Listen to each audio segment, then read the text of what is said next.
கிறிஸ்தியஸ் நாமத்திற்கு மகிமை உண்டாவதாக. மீண்டும் இந்த 7வது மாதம் முதல் ஞாயிற்றுக்கிழமையிலே நம்மை ஒன்று சேர்த்திருக்கிற இந்த ராஜாதி ராஜனுக்கு எல்லா துதிக்கான மகிமை உண்டாகட்டும். I greet and welcome you all in the mighty name of Jesus Christ. யாவரையும் வாழ்த்தி ஆசீர்வதித்து வரவேற்கிறேன். தனித்தனியாக கர்த்தரை ஆசீர்வதிப்பாராக. ஆம். வெளிப்படுத்தின விசேஷம் 6ஆம் அதிகாரம் 11ஆம் வாசனம். The book of Revelations chapter 6 and verse 11. அப்பொழுது அவர்கள் ஒவ்வொருவருக்கும் வெள்ளை அங்கிகள் கொடுக்கப்பட்டது. அன்றியும் அவர்கள் தங்களைப் போல கொலை செய்யப்பட போகிறார்களாகிய தங்கள் உடன்படிக்கைக்காரரும் தங்கள் சகோதரமானவர்களின் தொகை நிறைவாகும் அளவும் இன்னும் கொஞ்ச காலம் இளைப்பாற வேண்டும் என்று அவர்களுக்கு சொல்லப்பட்டது. பிதாவை நாங்கள் பேசுவதற்கிறோம். கர்த்தர் தாமே இந்த இடத்திலே கிரியை செய்வீராக. இடத்துல வருகிறோம். எங்கள் சிந்தை, ஆவி, ஆத்துமா சகலவற்றையும் கர்த்தர் ஆளுகை செய்யும்படி அர்ப்பணிக்கிறோம். நீங்கள் பேசும்படிக்கு எங்கள் இதயத்தை திறந்தருளும். நாங்கள் உமக்கு பிரியமானவர்களை சேரும்படிக்கு எங்கள் வாழ்க்கையை திறந்தருளும். எங்கள் மீறுதல்களை மன்னித்தருளும். உங்களுடைய வார்த்தைக்கு செவிப்படுத்தும் திரும்ப அனுகிரகம் செய்தருளும். தாழ்த்துகிறோம், பாதப்படுகிறோம் இயேசுவின் நாமத்தில் பிதாவே. ஆமென். So nice to see you in the presence of the Lord. Nice to see you in the presence Praise of the God. Lord. பக்கத்தில் இருக்கவங்களுக்கெல்லாம் கருத்தை கொடுத்து yes, share the love of God in His presence. Praise God.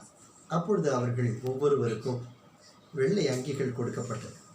அன்றியும் அவர்கள் தங்களைப் போல கொலை செய்யப்பட போகிறவர்களாகிய தங்கள் உடன் பணிவிடைக்காரரும் தங்கள் சகோதரரும் மாணவர்களின் தொகை நிறைவாகும் அளவும் இன்னும் கொஞ்ச காலம் இளைப்பாற வேண்டும் என்று அவர்களுக்கு சொல்லப்பட்டது.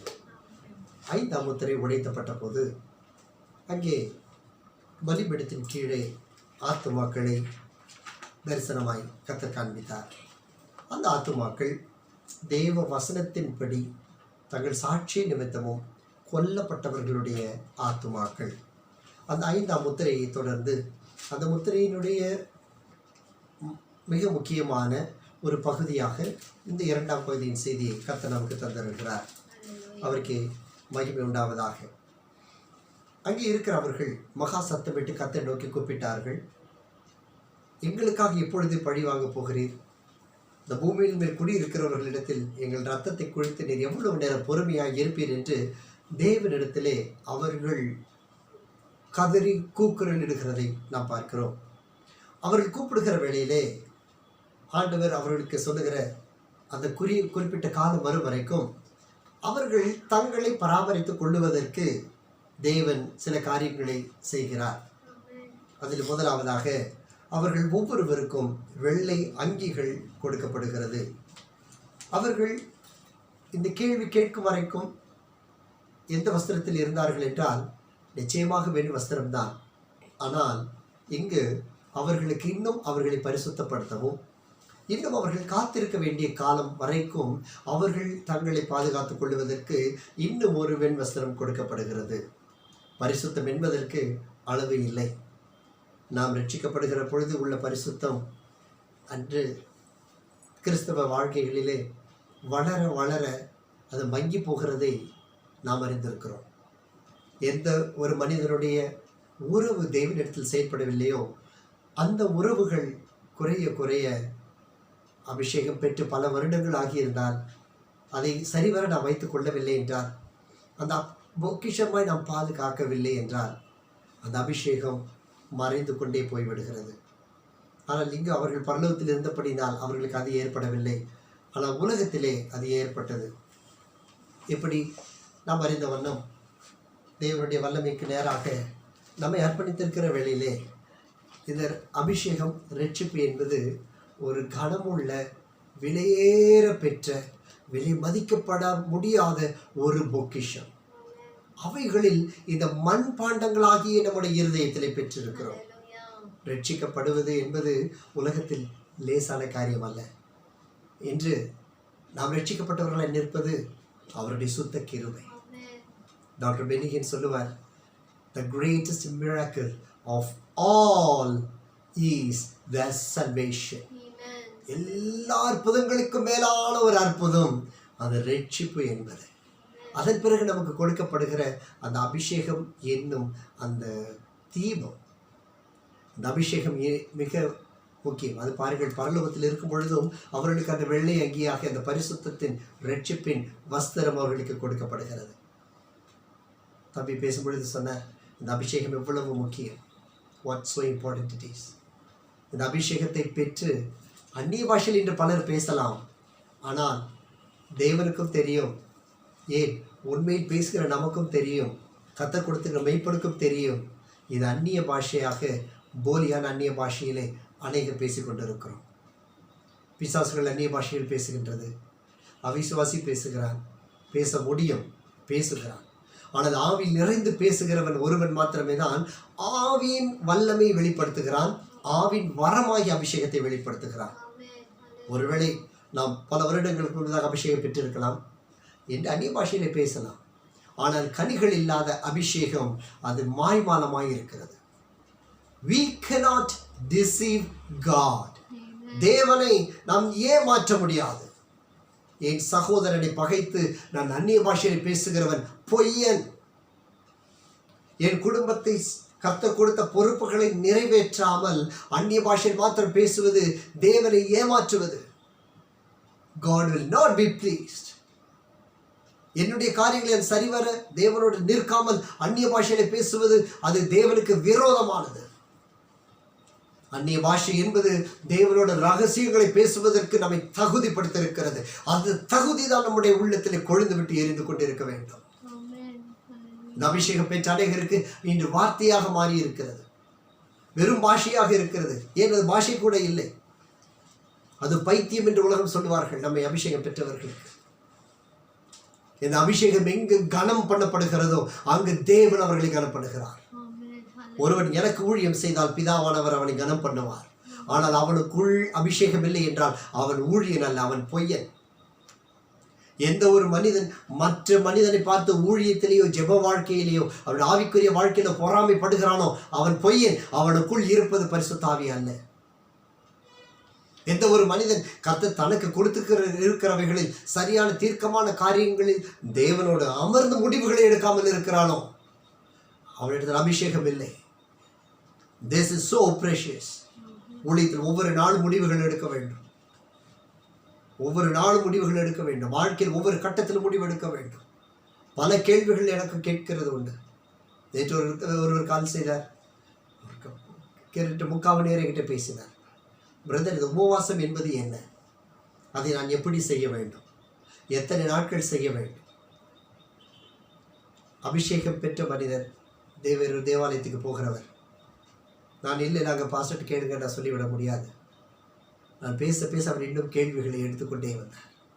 இன்னும் அவர் சத்தியத்தை சொல்லிக்கொண்டே இருந்தேன். அவர் ரட்சிக்கப்பட்டு இத்தனை வருடங்களானது. அவர் சொன்னார், பாஸ்டர் இவ்வளோ இருக்குன்னு எனக்கு தெரியாது, ஆனால் உங்ககிட்ட கேட்டால் தான் சரியான பதில் கிடைக்கும்னு சொல்லி இத்தனை வருஷமாக காத்திருந்தேன். நீங்கள் பிஸியாக இருப்பீங்கன்னு நினைத்துக்கொண்டே இருந்தேன். இன்றைக்கி நான் உங்களுக்கு கால் பண்ணினேன். அபிஷேகம் நான் வீட்டில் வாங்குகிற ஒரு உணவுப் பொருள் அல்ல. It's not for a timely use. அவ்வப்பொழுது பிரயோஜனப்படுத்திக் கொள்வதல்ல. அவர் ஜோதிகளின் பிதாவினிடத்திலிருந்து இறங்கி வருகிற ஒரு அபிஷேகம். ஒரு தகப்பன் இருக்கிறார், தன்னுடைய மகள் திருமணமாகி போகிறாள்.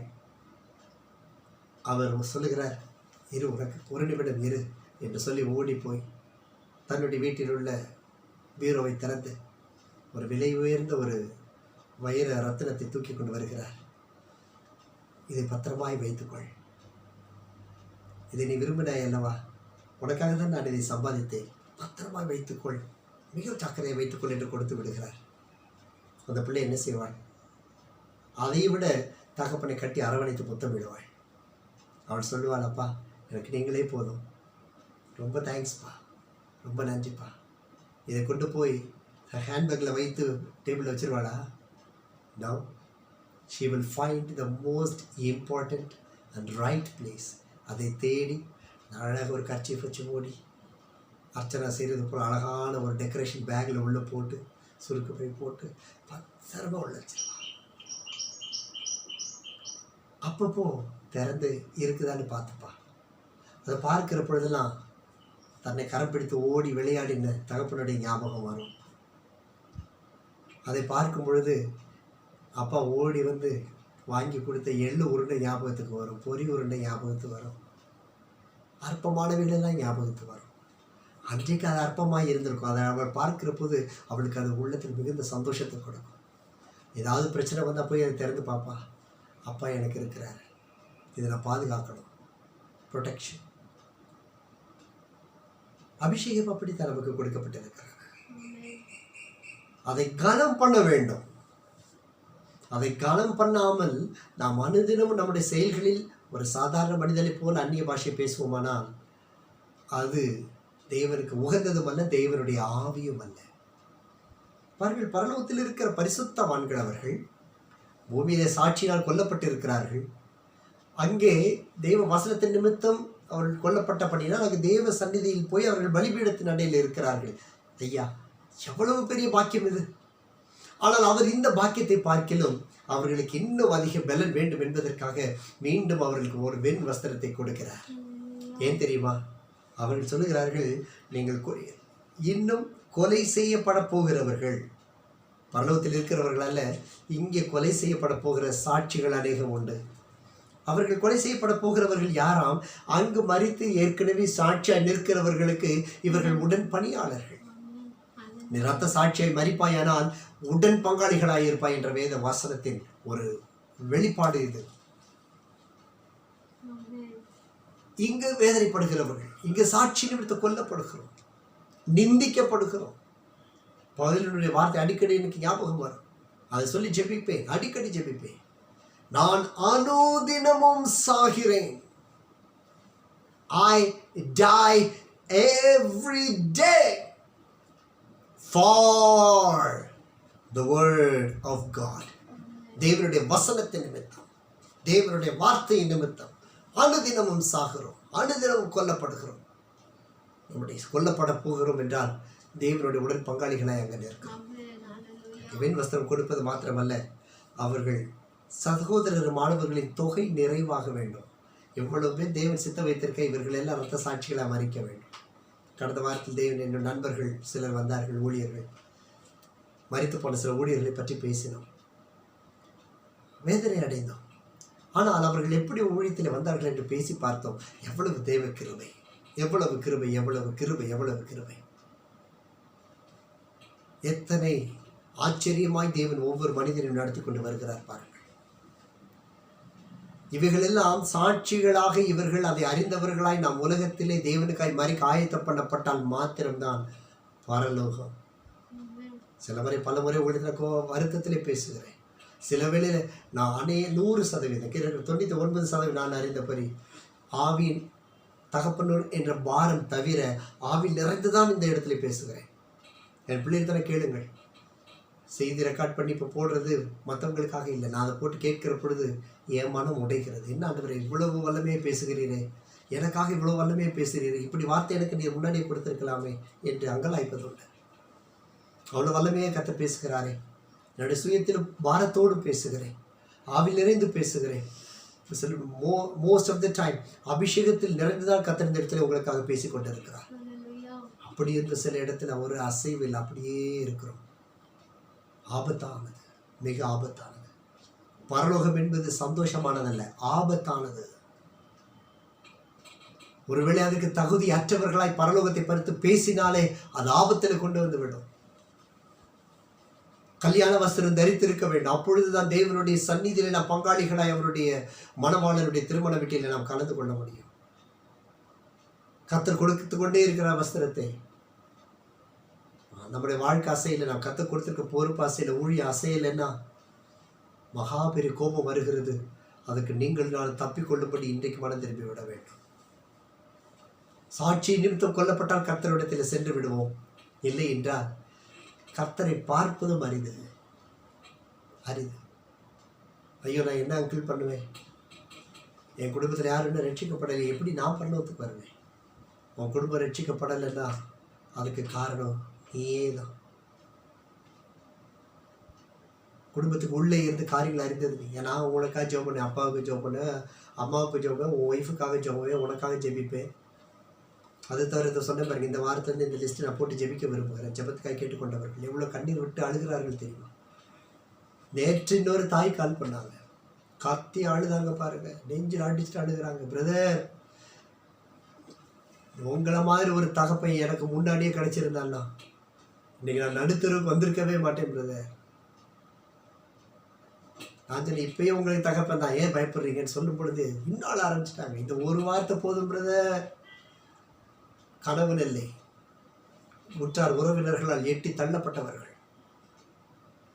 ஒரே ஒரு குழந்தையோடு ரோட்டில் நிற்கிறாங்க. அழுது பொழுது அவங்க சொல்கிறாங்க, உங்கள் வாயிலிருந்தே வார்த்தை புறப்பட்டாலே அது எனக்கு ஆசீர்வாதம் பிரதர். அவங்க சொல்கிறாங்க, நீ ஒவ்வொரு வார்த்தை பேசும்போதும் எனக்குள்ள அக்கினி விழுந்துக்கிட்டே இருக்கு பிரதர், இன்னும் பேசுங்க, இன்னும் பேசுங்க, இன்னும் பேசுங்க, நான் பலன் அடைகிறேன்னு சொல்கிறாங்க. நான் பேசுவது என்ன? இந்த தீமோத்தேயு அல்ல. இந்த தீமோத்தி சாபத்திலிருந்து வந்தவன், பாவத்தில் அழிந்து போனவன், தாயின் வயிற்றில் உருவாவதற்கு முன்பே சாபமாய் அழிந்து போனவன். கர்த்தர் திட்டம் வைத்தார். இப்படிப்பட்ட தேவ பிள்ளைகளுக்கு ஆசீர்வாதமாய் எழுப்பி நிற்கப்பட்டு இருக்கிறார். எழும்பி கர்த்தருக்காய் பிரகாசித்துக் கொண்டிருக்கிறோம். இது நமக்கு ஒன்றுமல்ல. நான் ஊழியராக இருப்பதனாலே பரலோகம் போய்விட முடியாது. நானும் இந்த வஸ்திரத்தை காத்துக்கொண்டால் தான் போக முடியும். காத்துக்கொள்ளுவது மாத்திரமல்ல, இந்த தீபத்தில் அனுதினமும் எண்ணெய் ஊற்றிக்கொண்டே இருக்க வேண்டும். கர்த்தர் திடீரென்று வருவார். 10 கன்னிகைகளுடைய உவமை கர்த்தர் நமக்கு சொல்லி இருக்கிறார். ஐயோ, என்னிடத்தில் எரிந்து கொண்டிருக்கிற வேலை. மற்ற 5 பேருக்கு ரொம்ப கேஷுவலாக இருந்தாங்க. அதான் மற்றவங்கெல்லாம் ஜோம் பண்ணுறாங்களே, நமக்கு என்ன ஊழியம்? நம்ம ஊழியம் தான், எல்லாரும் ஜோம் பண்ணுறாங்கல்ல.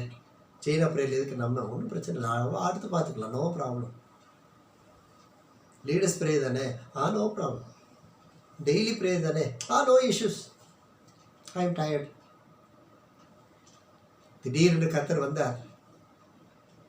எரிந்து கொண்டு ஒவ்வொரு நாளும் காலையில் எழுந்து அந்த எண்ணெயை மாற்றி நல்லா இயேசு ரத்தத்தை வைத்து நல்லா பீதாம்பரியெல்லாம் போட்டு அந்த தங்க விளக்க அழகாக கழுவி துடைத்து தாங்கள் குளித்து பரிசுத்தமாகி வெண்வஸ்திரம் தரித்தவர்களாய் மணவாளன் வந்து விடுவார், வந்து விடுவார், வந்து விடார்னு எத்தனை வருஷம் காத்திருந்தாங்களோ ஒவ்வொரு நாளும் அதை செய்து கொண்டிருந்தார். எண்ணெய் ஊற்றினது மாத்திரமல்ல, அதில் தீபத்தை எரிய வைத்துக் கொண்டே இருந்தார்கள். The lamp was burning. மணவாளன் வந்தார். அப்படி அந்த 5 பேரையும் கூட்டிக் கொண்டு சென்று விட்டார். அவர் வந்த உடனே இதுவரை இந்த பாத்திரத்தை விளக்காம கருப்பாக வச்சிருந்தவங்க, நம்ம வீட்டு வடை சட்டி மாதிரி வச்சிருந்தாங்க ஆத்துமாவை. கருப்பா கறி பிடிச்சி கருத்து போய், மணவன் வரும்போது டக்குன்னு போய் தேய்ச்சிட்டு வந்துடும். எஸ்வே என்னை மன்னியும் சொன்னால் ஆண்டவர் மன்னித்து விடுவார், என்னை கொண்டு போய் விடுவார். வசனம் சொல்லுகிறது, நீங்கள் அழிவீர்கள் என்ற வார்த்தை பயன்படுத்தப்படுகிறது.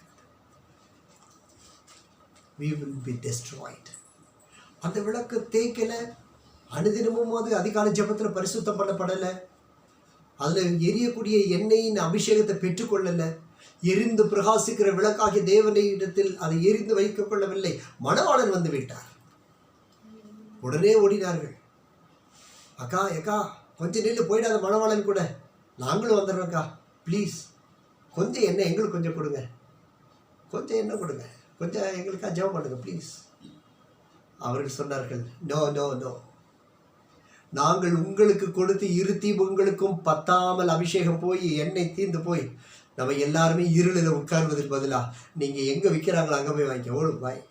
மணவாளன் ஆயத்தமாக இருந்தவர்களை மாத்திரம்தான் அழைத்து கொண்டு புறப்பட்டு போய்விட்டார்.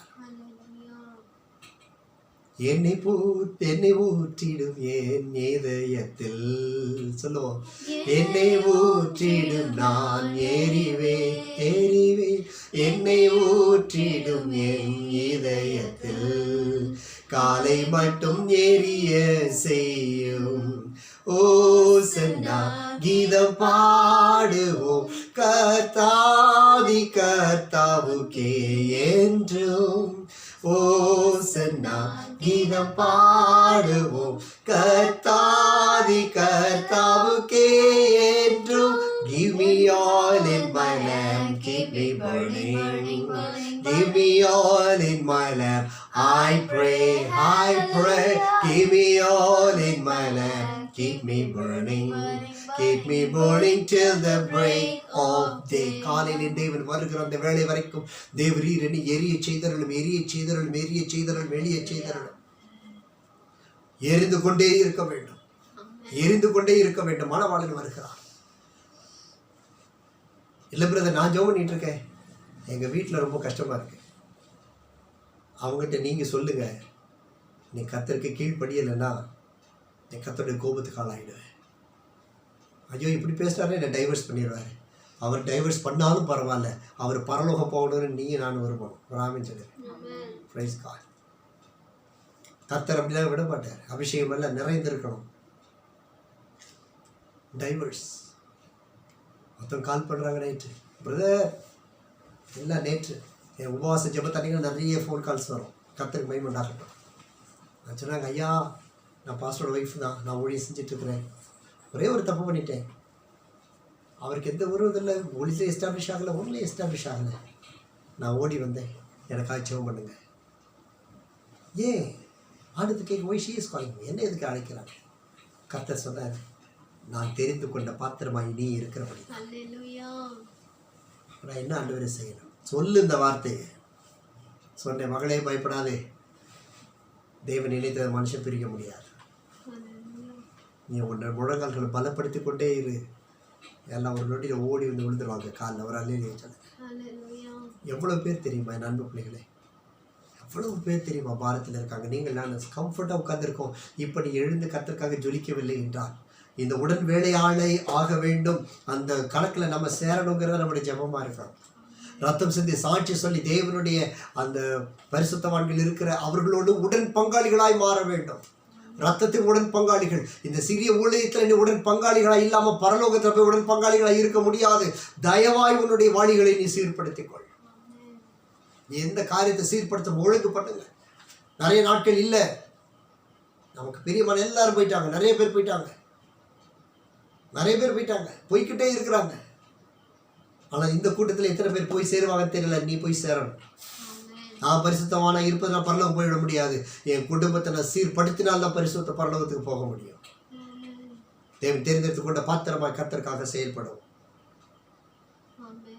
2 தெசலோனிக்கேயர் 10ஆம் அதிகாரம் 2 தெசலோனிக்கேயர் 2ஆம் அதிகாரம் 10 முதல் 12 வசனங்கள். கெட்டுப்போகிறவர்களுக்குள்ளே அநீதியினால் உண்டாகும் சகலவித வஞ்சகத்தோடும் இருக்கும் ரட்சிக்கப்படத்தக்கதாய் சத்தியத்தின் மேலுள்ள அன்பை அவர்கள் அங்கீகரியாமல் போனபடியால் அப்படி நடக்கும். தேவனுடைய கிரிகளில் பாருங்கள், கேட்டின் மகனாகிய பாவ மனுஷன் அவருடைய வாழ்க்கை அநீதியினால் உண்டாகும் சகலவித வஞ்சகத்தோடு இருக்கும். ரட்சிக்கப்படத்தக்கதாய் சத்தியத்தின் மேலுள்ள அன்பை அவர்கள் அங்கீகரியாமல் போனார்கள். இவர்கள் சாட்சிக்கு வர முடியாது. வசனத்தை அந்த வார்த்தையை நீங்கள் தனியாக படிக்கணும். ரட்சிக்கப்படத்தக்கதாய் சத்தியத்தின் மேல் உள்ள அன்பை அவர்கள் அங்கீகரிக்கவில்லை. அவர்கள் தேவனுடைய ராஜ்யத்துக்கு போக முடியாது. அந்த ரட்சிப்பினுடைய வல்லமே அவர்கள் அங்கீகரிக்கணும். தேவனுடைய ரட்சிப்புகளை மேன்மை அறிந்து கொள்ளணும். அதனால தான் சொல்ல ரட்சிக்கப்படும் இயேசுவை ஏற்றுக்கொள். 11 சத்தியத்தை விசுவாசியாமல் அநீதியில் பிரியப்படுகிற யாவரும் ஆக்கினைக்குள்ளாக தீர்க்கப்படுவார்கள். இந்த ரெவலேஷன் ஸ்டடி இருக்குது. இதுதான் ஸ்டடி. இதுக்கு நான் குறைவாக பேசினால் இது எனக்கு நானே வருவித்துக் கொள்ளுகிற பிரேத குழி. இதை நீங்கள் சரியாக கேட்டீங்கன்னா தான் நீங்களும் மரணத்தை காலின் கீழே வச்சுருப்பீங்க. இதுக்கு கேட்டு நம்ம செயல்படுத்தலைன்னா உங்களுக்கும் ஆக்கினை வரும். நம்ம எல்லாரும் ஆக்கினைக்கு தப்பும்படிக்கு இந்த வேத வசனங்களை நாம் அங்கீகரித்துக் கொள்வோம். அந்த வசனத்தை பாருங்கள். சத்தியத்தை விசுவாசியாமல் அநீதியில் பெரிய அநீதி எது? தேவநீதி இல்லாதது எல்லாமே அநீதி தான். எது? அது நான் ஆரம்பிக்கிறது ஒரு மனுஷனுடைய சுவாசம் ஆரம்பிக்கிறதுனா அது ஜெபமாக இருக்க வேண்டும் என்று தான் எனக்கு சத்தியம் போதிக்கிறது. அதிகாலையில் உட்கார்ந்து தேவனை ஜெபிக்கிறேன்னா அந்த ஜெபத்துக்கு பதில் இல்லையா இருக்குதா இல்லையான்னு கவனித்து பார்க்கலாம். நீ காலையில் எழுந்து உட்காரலாம், ஜெபிக்கலாம், ஆனால் பதில் அங்கே சரியாக வரலை அப்படின்னா, நாம் கேட்கிற காரியத்துக்கு பதில் வரலைன்னா definitely there is something wrong.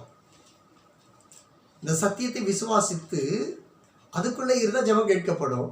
இந்த சத்தியத்தை கீழ்ப்படியாமல் அநீதியின்மை தேவனுக்கு பிரியமில்லை. அது எல்லா காரியமும் சத்தியம் எங்களே அதுக்கு எல்லாமே அநீதி தான் தம்பு. ஐயா நீ இப்போ அனுதினம் வேத வசனத்துலேருந்து வேத வசனம் உனக்கு குத்தலைன்னா எல்லாமே அநீதியின் வாழ்க்கை தான். நாம் முடிவெடுத்துக் கொள்ளலாம், இது கர்த்தர் கொடுத்தாரு, கர்த்தர் கொடுத்தாருன்னு. அவர் சிருஷ்டித்தவர், கடைசி வரைக்கும் ஒரு சாப்பாடு கொடுப்பார். மேலே போனோன்னு கணக்கு எழுதுவார் பாரு.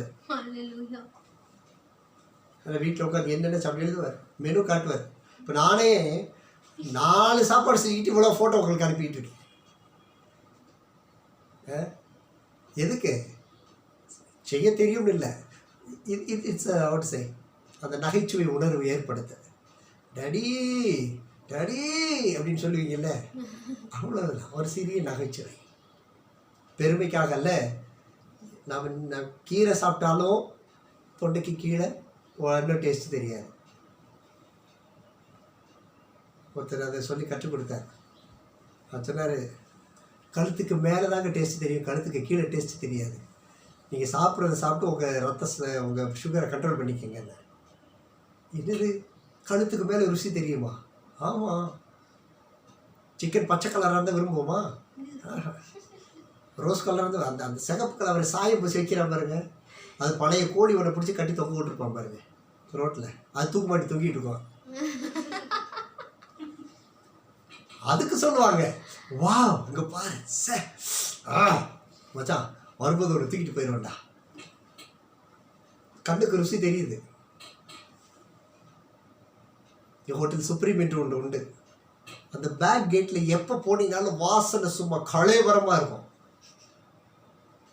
கிச்சன் பார்க்க முடியாது, அந்த வென்டிலேட்டர் அந்த வாசனை வரும். கரெக்டாக அந்த பெட்ரோல் பங்க் பின்னாடி போகும்பொழுது எப்போ போனாலும் குட்டி சொல்லிடுவான், டேடி டேடி ஒரு நாளைக்கு கூப்பிட்டு போங்க டேடின்னு. நான் போனதில்லை. அந்த வாசனை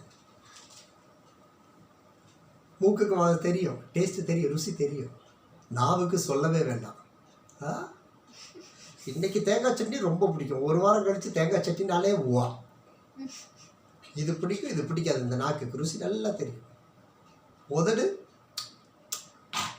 ருசி நல்லா தெரியும். அதுக்கு அதுதான் ஓப்பனிங் சேம் ருசி தெரியும். காதுக்கு நல்லா தெரியும்.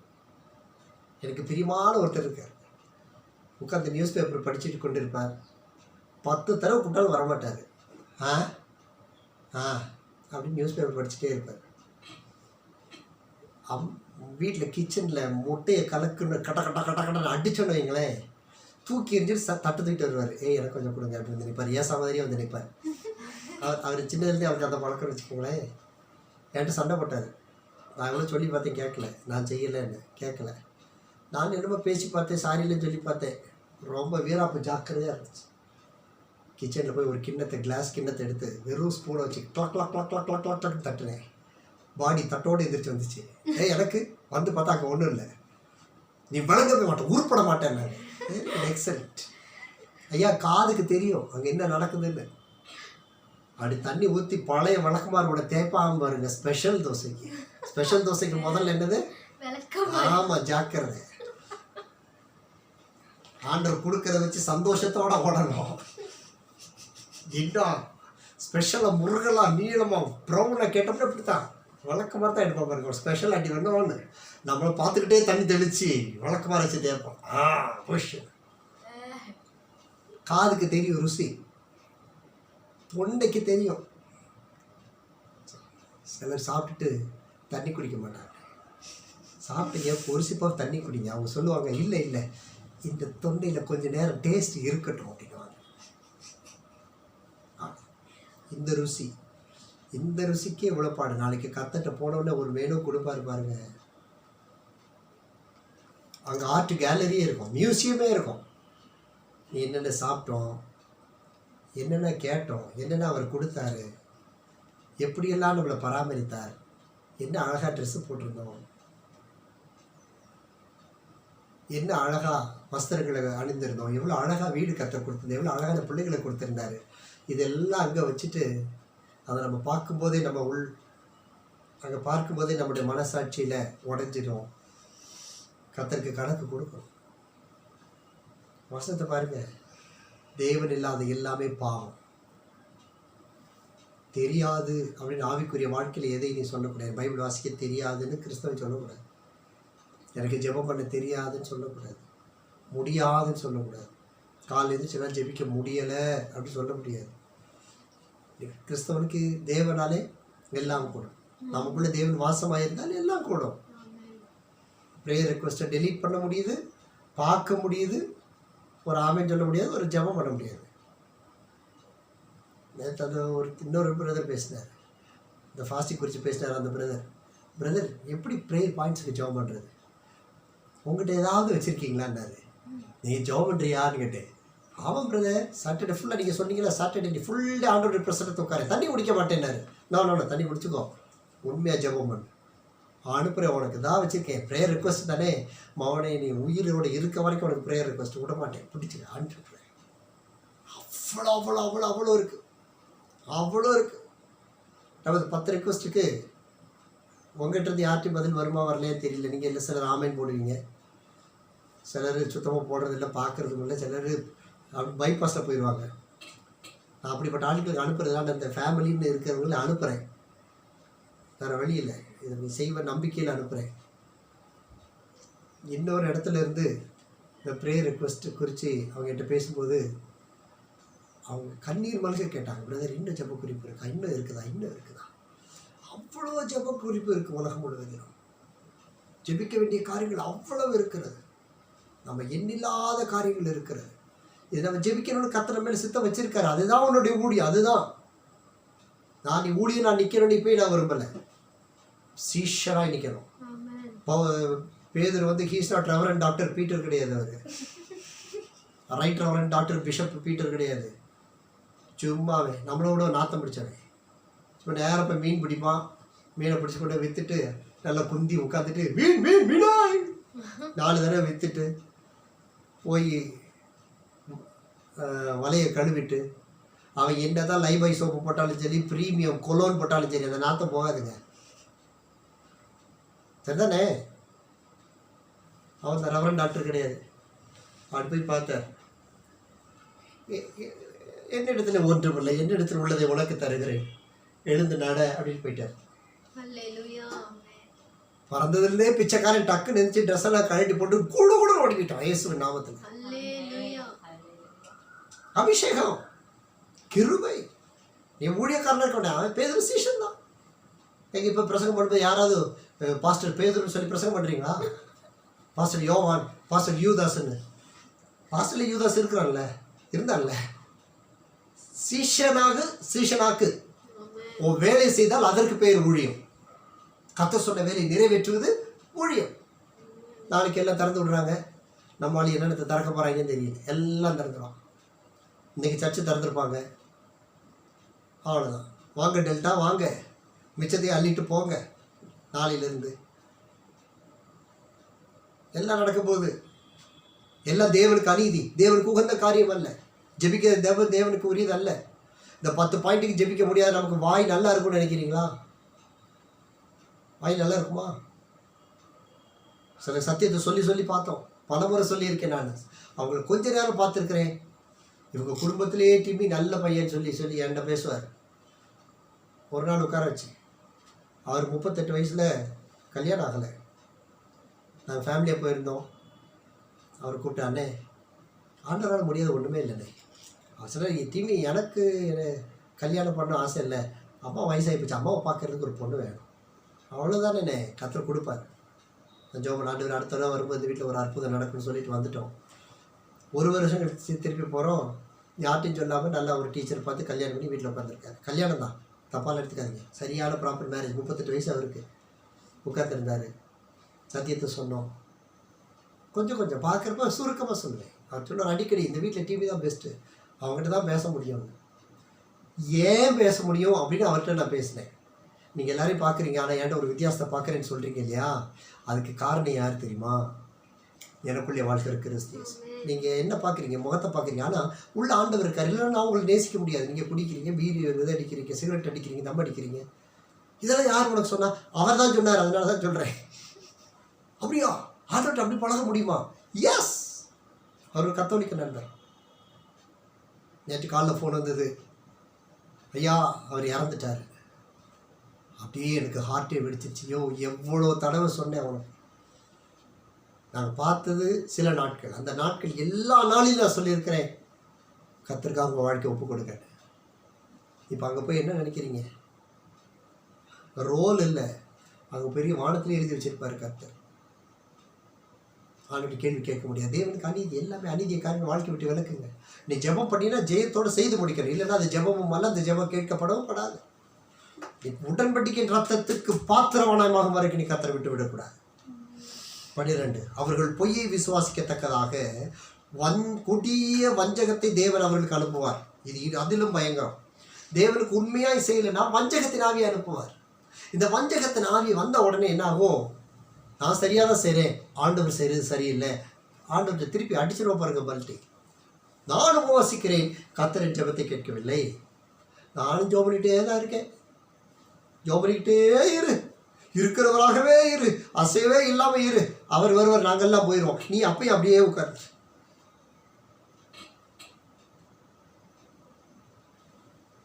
இந்த ரெவலேஷன்ஸ் என்ன திருப்புது? உங்களை திருப்புது, அதுதான் ரெவலேஷன்ஸ். எப்படி 25 வருஷமா ரெவலேஷன் எடுக்காம இந்த 2 வருஷம் கர்த்தர் உங்களை போட்டு உருட்டி எடுக்கிறாரே. வாழ்க்கை மாறணுமையா.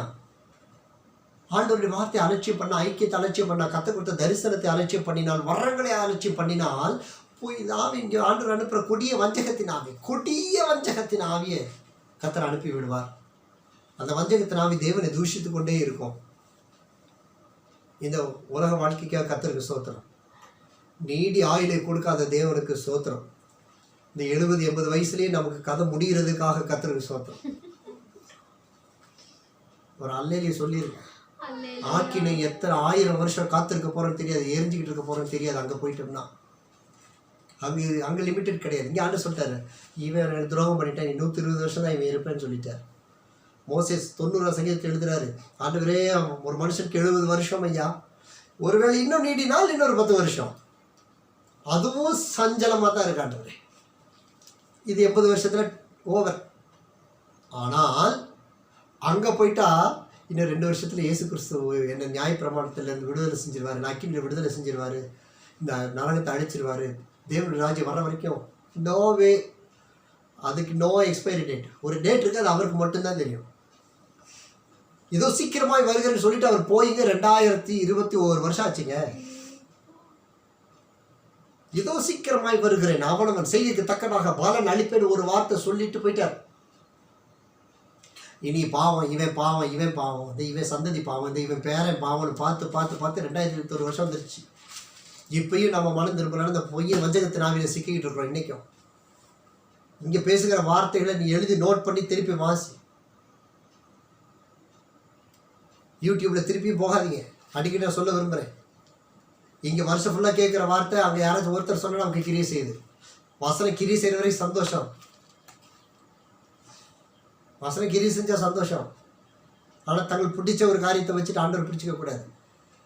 நமக்கு சில தேவ ஊழியர்கள் இருக்காங்க, அவங்க செய்திகள் நாங்களும் கேட்குறோம்.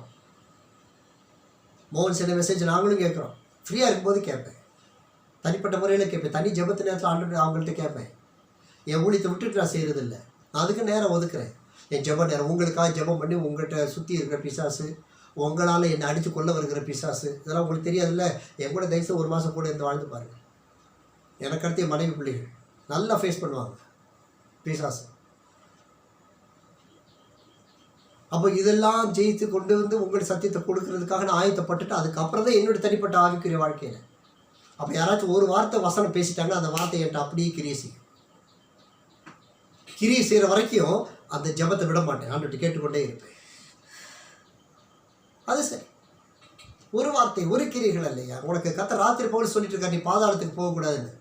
நமக்கு பாதாளத்தை பற்றி பேசுகிறனால மனசு ஒத்துக்க மாட்டேங்குது, ஒத்துக்க முடியல. எப்போ பார்த்தாலும் கடிஞ்சு பேசுகிறாரு, கடிஞ்சு பேசுகிறேன், உனக்கு கடிச்சு கூட பேசுவேன், நீ பரலோகத்துக்கு போகணும், அவ்வளவுதான்.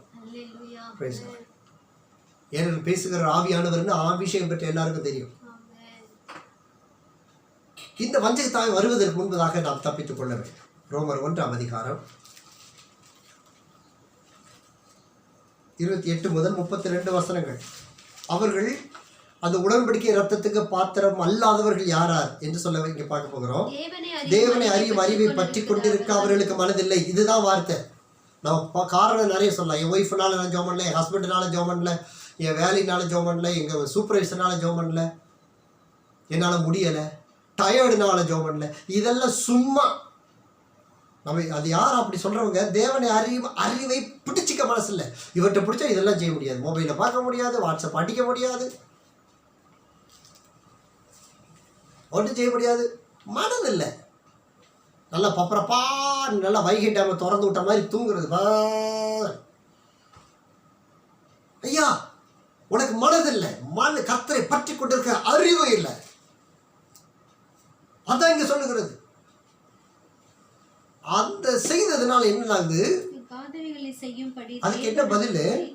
தகாதவைகளை செய்யும்படி தேவன் அவைகளுக்கு கேடான சிந்தைக்கு ஒப்பு கொடுத்தார். இதுக்கு தயவு செய்து எல்லாம் ஜாக்கிரதையா இருங்க. தேவனுடைய காரியத்தை விட்டு மனம் இல்லாம மற்ற காரியத்தை செய்ய நமக்கு மனம் இருக்கும். மியூசிக் கிளாஸ் போக நேரம் இருக்கும், இந்த கீபோர்டு வாசிக்க நேரம் இருக்கும், கிட்டார் வாசிக்க நேரம் இருக்கும், சமையல் பண்ண நேரம் இருக்கும். அதனால் நமக்கு நேசிக்கிறோம், நல்லா செய்யணும், வா பெஸ்ட்டாக செய்யணும். இந்த வீட்டில் ஃப்ளவர் பாட்ஸ் இருக்குது, சும்மா 1-2 கொண்டு வந்து வச்சேன். பிள்ளைகள் அதை பார்த்தவங்க கொண்டு வந்து இந்த பூ மலர்கள் கொண்டு வந்து அங்கங்கே சின்ன வச்சாங்க. அழகாக இருக்குது, பூ மலருது. ஐ டோல் மை சில்ட்ரன், என் பிள்ளைகளுக்கு வீட்டுக்கு சொல்லியிருக்கேன், நோ சொந்த வீடாக இருந்தாலும் நீ இதுக்காக 1 மணி நேரம் செலவு பண்ணக்கூடாது. கர்த்தருடைய சமூகத்தில் போய் உட்காரணும். 2 நாள் இது அழகுன்னு சொல்லி இதில் கண்ணை வச்சுருவோம். இந்த மீன் தொட்டி இருக்குது, போய் மீனுக்கு போடணும். அது 2 செகண்டில் போட்டு போயிடுறாங்க. உடனே அதை பழுகி பண்ணி போக ஆரம்பிச்சிடக்கூடாது. இங்கே உன் மீன் டேங்க் வெடிச்சாலும் பரவாயில்ல, ஆத்மா வெடிச்சிடக்கூடாது. கர்த்தர் கூட ஜாக்கிரதையாக இருக்கணும். உலகத்திற்குரிய காரியத்தில் சந்தோஷமா செய்யறோம் ஐயா. கர்த்தருடைய சமூகத்தில் முடியாதுங்கிற வார்த்தை, கர்த்தர் முடியாதுன்னு சொல்லிட்டோம்னா இந்த வஞ்சகத்தின் ஆவி உள்ளே வரும். இந்த வசனம் கேடான சிந்தை உள்ள வரும். நான் கேட்குறேன் உங்கள்கிட்ட, அனுதினம் ஜெபித்தே போராடி கொண்டிருக்கிற நமக்கு இப்படி இருக்கும்போது எனக்கு கேடான சிந்தை வர்றதே இல்லைன்னு யாராச்சும் சொல்ல முடியுமா? கன்யூசை அபிஷேகம் பெற்றவங்க, அபிஷேகம் பெற்ற எனக்கு தவறான சிந்தை வர்றதில்லை டாடி சொல்லுங்க. உங்களுக்கு ரோஜா பூ மாலை வாங்கி போடுறேன் 4000 ரூபாய்க்கு, வாய்ப்பே இல்லைங்க. அப்போ ஏனென்றால் அது நமக்கு பிரியம் இல்லை. 10 நிமிஷம் உட்காந்து பைபிள் வாசிக்க முடியலை. ஏன்? I don't like it.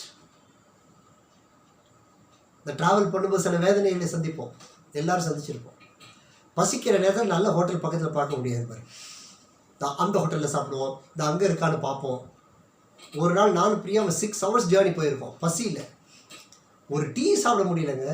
நாங்கள் போன ரோட்டு ஏரியாவில் நானும் ஃபெபின் திருவண்ணாமலைக்கு போனோம். பாவிப்பைய தமிழ்நாடு, ஒரு இடத்துல ஒரு டீ இல்லைங்க. ஒரு 4 hours சுற்றி இருக்கோம், ஒரு டீ கிடையாது. நாங்கள் பேசிக்கிட்டே இருக்கோம், தண்ணியை தீர்ந்து பாட்டில் தூக்கி எரிஞ்சுக்கிட்டே இருக்கோம், பசி முடியல. போவோம் எவ்வளோ தூரம் சரி, எப்படின்னா ஆனாலும் சரி, இன்றைக்கி அங்கே போய் சாப்பிட்டே ஆகணும். இன்றைக்கி முடியாண்டி விலாஸ் வேணாம், போவோம் டாஜி கோரமண்டலுக்கு. நல்ல பிளான்லாம் பண்ண முடியும். ஆனால் கர்த்தருக்கிட்டு வருகிற பொழுது இன்ட்ரெஸ்ட் இல்லை. இன்ட்ரெஸ்ட் இருந்தால் உட்காந்து வேத வசனத்தை படிப்போம். எனக்கு கொடுத்த குடும்பத்துக்காக தேவனை சோத்தரிக்கிறேன். நான் பைபிள் எடுத்து உட்காந்துட்டு படிக்கும்போது இது 4 வந்து சுற்றி உட்காந்து காம்படிஷன் உட்காந்து படிக்கும். இது ஏறக்குறை தினம் நடக்குது. கர்த்தருக்காக நன்றி செலுத்துறேன். நான் எடுத்து 1 hour உட்காந்து ஒரு புக்கை முடிச்சிருவேன். எப்படி முடிச்சிங்க? இருக்க நானும் முடிக்கிறேன். நான் உனக்கு முடியாது, நீ எதுக்கு அதை ட்ரை பண்ணுற? நீ ஓம் பாரு, நீ பாரு எப்படி இருக்குது. அந்த ஆசீர்வாதத்தை நினச்சி பாருங்கள். சேர்ந்து சாப்பிட்றோம், சேர்ந்து சமைக்கிறோம், சேர்ந்து தூங்குகிறோம், சேர்ந்து ஜெபம் பண்ணுறோம், சேர்ந்து வேதம் வாசிக்கிறோம். நான் நம்புகிறேன் இன்றைக்கி நான் 30 ஃபேமிலிக்காக ஏஞ்சி விட கொடுக்குறேன். என்னுடைய பிள்ளைகளுக்கு இந்த உடன்படிக்கை ரத்தத்தில் சேருகிற பிள்ளைகளை வளருவார்கள் என்று நிச்சயமாக நான் வாக்குப்படுறேன். It is possible. தகப்பனுக்குரிய கோபம் உண்டு, தகப்பனுக்குரிய அடி எல்லாமே உண்டு. ஆனால் அந்த வேத வசனம் வருகிற பொழுது அந்த வாழ்க்கையில் மாறி ஆகணும். ஓடிவாங்க நாட்கள் இல்லை. கேடான சிந்தனைக்கு கர்த்தர் ஒப்பு கொடுப்பார். அவர் சகலவித அநியாயம் அவர் பண்ணுறதெல்லாம் என்ன?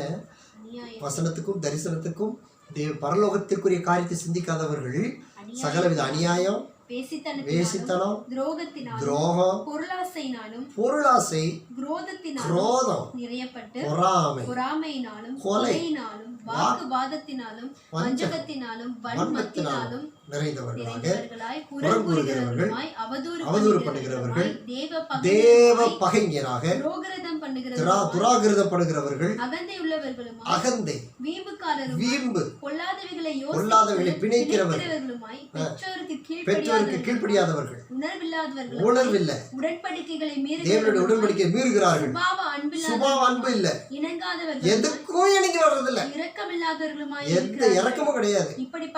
இப்படி செய்கிறவர்கள் மரணத்திற்கு பாத்திரமாய் இருக்கிறார்கள். தேவன் தீர்மானித்த நீதியான நாற்பை அறிந்து இருந்தும் தாங்களும் செய்கிறார்கள். அவைகளை செய்கிற மற்றவர்களிடத்தில் பிடிப்படுகிறவர்களுமாய் இருக்கிறார்கள். தயவு செய்து நீங்க உட்கார்ந்து அசை போடணும். உட்கார்ந்து இந்த வசனங்களை தயவு செய்து அசை போடுங்க. ஒவ்வொரு வார்த்தை கவனிச்சு பாருங்க. நமக்கு இது ஆரம்பிச்சா கண்டிப்பா நாளை கழிச்சு காலையில தான் இந்த மெசேஜ் முடியும். நீங்க தயவு செய்து உட்கார்ந்து அசை போட்டு பாருங்க. கர்த்தர் ஒருத்தர் பேச விரும்புகிறார். தேவனுக்கு பிரியமில்லை அந்த உடன்படிக்கை ரத்தத்தோடு நம்ம அந்த எண்ணிக்கையில் போய் சேர முடியவில்லை என்றால் this is what is going to happen. ஐயா, நீ பல வருஷமா இருக்கியா, பல வருஷமா நான் ஆண்டவரோடு இருக்கிற, வேத வசனத்தை எடுக்கிற, ஆண்டவர் அறிக்கையில் எல்லாத்தையும் ஜோமணி செய்கிற, ஜோமணி சாப்பிட்ற, ஜோமணி பேண்ட்ஸ் போடுற, ஆனால் இன்னும் நீ பைபிளில் தொடலையா? இன்னும் சத்தியத்தை இயேசுவுக்காக ஜீவிக்கிறதுக்கு ஒன்று அர்ப்பணிக்கலையா? மக்களை ஒரு நாள் அர்ப்பணிக்க முடியலையே. இந்த காரியத்தில் எத்தனை என்ன இடத்துல இருக்கு? உட்காந்து கொஸ்டின் மார்க் எடுத்து அனுப்பி பாருங்க. கடந்த வாரத்தில் 3 காரியங்களை சொல்லி இந்த 9 டேபிள் எனக்கு போட்டு அனுப்புங்கன்னு சொன்னேன். எனக்கு 4 டேபிள் வந்திருக்கு நேற்று வரைக்கும். நான் குற்றப்படுத்தலை. நீங்கள் எப்போ நான் டைம் இதுக்குள்ளே அனுப்பணும்னு நான் சொல்லலை, அதனால் பிரச்சனை இல்லை. அனுப்புனவங்க அந்த கனெக்ஷனை போட்டு பாருங்கள். அது முடிக்கும்போது நான் உங்களுக்கு அதில் உள்ள ரகசியத்தை நான் சொல்லித்தரேன். அது பைபிள் ஸ்டடியில் சொல்லித்தரேன் உங்களுக்கு. நம்ம தேவனுக்கு பிரியம் இல்லைன்னா அங்கே அநியாயம் வந்துடும், வேசித்தனம், துரோகம், இது எல்லாமே சேர்ந்து வரும் பொழுது நேர சூழ்நிலை ரெவலேஷன்ஸில் போய் சேருது. யாராவது டேட் சொல்ல முடியுமா நமக்கு? இந்த டேட்டுக்குள்ளே நான் சரியாயிட முடியும்னு, இன்றைக்கி நான் சரியாயிட முடியும்னு சொல்ல முடியுமா? Glory to God. வெளிப்படுத்துகிற விசேஷம் 6:11. அவர்கள் ஒவ்வொருவருக்கும் வெள்ளை அங்கிகள் கொடுக்கப்பட்டது. அன்றியும் அவர்கள் தங்களைப் போல கொலை செய்யப்பட போவதற்கு ஆயத்தமாயிருக்கிறவர்கள், அவர்கள் உடன் பணிவிடைக்காரராயிருக்கிறவர்கள், தங்கள் சகோதரருமாகிய அவர்களுடைய தொகை நிறைவாகும் வரைக்கும், நம்ம எல்லாம் சேர்ந்து அந்த ஆண்டத்தில் போகிற வரைக்கும் இந்த பரிசுத்தவான்கள் காத்திருக்கிறாங்க. தேவன் நம்ம வந்ததுக்கப்புறம் தான் கர்த்தர் உலகத்தை பழி வாங்குவார். Try to understand. நீங்கள் நானும் கர்த்தருடைய பரிசுத்த பருவத்தில் போய் சேர்ந்தால் தான் நமக்கு ரத்த சிந்தினவர்களுக்கு இங்கே கிரி நடப்பிக்க போகிறது. இந்த தேசத்துக்கு ரத்த சிந்தினவர்களுக்கு அங்கே கிரி நடக்க போகிற போது தேவனுடைய கிறிஸ்திய சீஷனாகிய தோமா, அவருடைய இறந்த நாள் நேற்று, அவருடைய நினைவு தினம். கிறிஸ்டியன் கவுன்சில்ல இருந்து இந்திய கிறிஸ்தவ தினம் அப்படின்னு சொல்லி நேற்று நாள் அறிவிச்சிட்டாங்க. ஸோ நேற்றிலிருந்து ஒவ்வொரு வருஷமும் ஜூலை 3ஆம் தேதி கிறிஸ்தவர்களின் தினமாக இந்தியா கொண்டாடப்பட போகிறது. அன்று பிள்ளையே, ரத்த சிந்த அந்த பரிசுத்தவான்கள் இன்னும் அந்த பலிபீடத்தில் கதறிக்கிட்டு இருக்காங்க. ஐயோ, என் விக்டர் என்கிட்ட வரணும், என் அர்ச்சனா என்கிட்ட வரட்டும், என் ரேனட் என்கிட்ட வரணும், சந்தியா என்கிட்ட வரணும், ஆண்டவரே பழி தீர்க்கிறதுக்கு முன்னாடி என்கிட்ட கொண்டு வந்து சேர்த்துருங்க. அது வரைக்கும் அவங்க வெயிட் பண்ணிட்டு இருக்காங்க. அதான் வசனம். எப்போ அந்த தொகை நிறைவேறும் காலம் இன்னும் கொஞ்ச காலம் இளைப்பாற வேண்டும் என்று அவர்களுக்கு சொல்லப்பட்டது. அதுக்கப்புறம் அவங்க பேச்சை காணும். அது வரைக்கும் ஆவியில் பலப்பட்டவர்கள் அங்கே இருக்கிறார்கள். ஆவிக்குரிய உலகத்தின் வாழ்க்கையில் ஆன்மீகம்னு சொல்லுவாங்க. ஆன்மீகம் இல்லை, இது ஆவிக்குரிய வாழ்க்கை. ஆவியில் இந்த பரலோகம் போகும் பொழுது தான் தேவன் இந்த ரட்சிப்பின் பாதையை சீர்படுத்துவார். எத்தனை பேர் இதுக்கு ஆயத்தப்படுறீங்க? கெஞ்சி கேட்கிற அபிஷேகம் பெறாத நீங்கள் எல்லாரும் அடுத்து நம்ம சேர்ந்து மீட் பண்ணுற அபிஷேகம் பெறணும். தயவு செய்து கலந்து கொள்ளுங்கள். மேக்சிமம் நீங்கள் கலந்து கொள்ளுங்கள். அல்லது தனிப்பட்ட முறையில் என் பிள்ளைக்கு ஒரு கிளாஸ் எடுங்க, என் ஒய்ஃபுக்கு ஒரு கிளாஸ் எடுங்க, என் ஹஸ்பண்டுக்கு ஒரு கிளாஸ் எடுங்க. நான் உங்களுக்கு ஆயத்தமாக இருக்கிறேன். ஒரு நாளும் உங்களை தள்ள மாட்டேன். இந்த சிஸ்டர் வந்திருந்தாங்க, அவங்க ஆண்டவர் ஏற்றுக்கொண்டு 3 வருஷம் ஆகிறது. அவ்வளோ கொஸ்டின்ஸ் வச்சுருந்தாங்க. தனியாக உட்காந்து தான் பேசுகிறேன். விக்டர் முதல்ல இங்கே வந்த பொழுது 3 days அவனோட பேசியிருக்கிறேன். எழுதுறான், கேட்குறான், முறைக்கிறான், சிரிக்கிறான், தலையை பிச்சுக்கிறான். அவன் போனதுக்கப்புறம் என்னடா எவ்வளோ நாள் பேசணும் அவன்கிட்ட யோசித்தேன். அந்த கனி இன்னைக்கு நான் பார்க்கிறேன். சொந்த தாய்க்கு சத்தியத்தை கொடுத்து மீட்டு கொள்வதற்கு கத்த கிருபை கொடுத்திருக்கிறார். சாட்சியாக சொல்லுகிறேன் கத்தக்குமே. இது வரைக்கும் இயேசுவார் நீங்கள் ஹிஸ்ட்ரியிலேயே நடக்காததை கர்த்தர் அவன் மூலமாக செஞ்சார். கர்த்தர் அவனை பயன்படுத்துவார். நான் தனிப்பட்ட முறையில் போகல, அடையாளம் சொல்கிறேன். அவங்க வந்து கேட்குறாங்க எனக்கு தனியாக உட்காரணும்னு. அவங்க 2 மாதமாக கேட்டுக்கிட்டு இருந்தாங்க. இன்றைக்கி நான், நாளைக்கு, இன்றைக்கி இவங்க மாறி மாறி போயிட்டே இருந்தது. பிடிச்சி வந்து உட்காந்துட்டாங்க. அவங்க கேட்டு அவங்க சொன்னது போல் பெரிய கேள்வி சாதாரண கேள்வின்னெல்லாம் இல்லை. கேள்வி அது விசுவாசத்தை கொண்டு வரும். வாலிப பிள்ளைகளை பயன்படுத்திக்கங்க ப்ளீஸ் ப்ளீஸ். எனக்கு எல்லா ஞானமும் இருப்பது என்பதனால் அல்ல, நீ கிறிஸ்துவனுடைய உண்மையான சத்தியத்திற்குள்ளே நீ போகணும். உங்கள் சுற்றில் இருக்கிற கர்த்தர்களை நடத்தணும். வாழ்க்கையில் ஆசீர்வாதமாக இருக்க வேண்டும். நீதிமானை ஒருபோதும் தள்ளாட மாட்டார். கண்களை மூடி இந்த உடன்படிக்கைக்கு நான் என்ன செய்ய வேண்டும் ஆண்டவரே, எனக்கு அந்த பலனை தார, அந்த ஞானத்தை தாரும் என்று கர்த்தரிடத்தில் கேட்போம். ஹல்லேலூயா, ஹல்லேலூயா, ஹல்லேலூயா. Thank you, Jesus.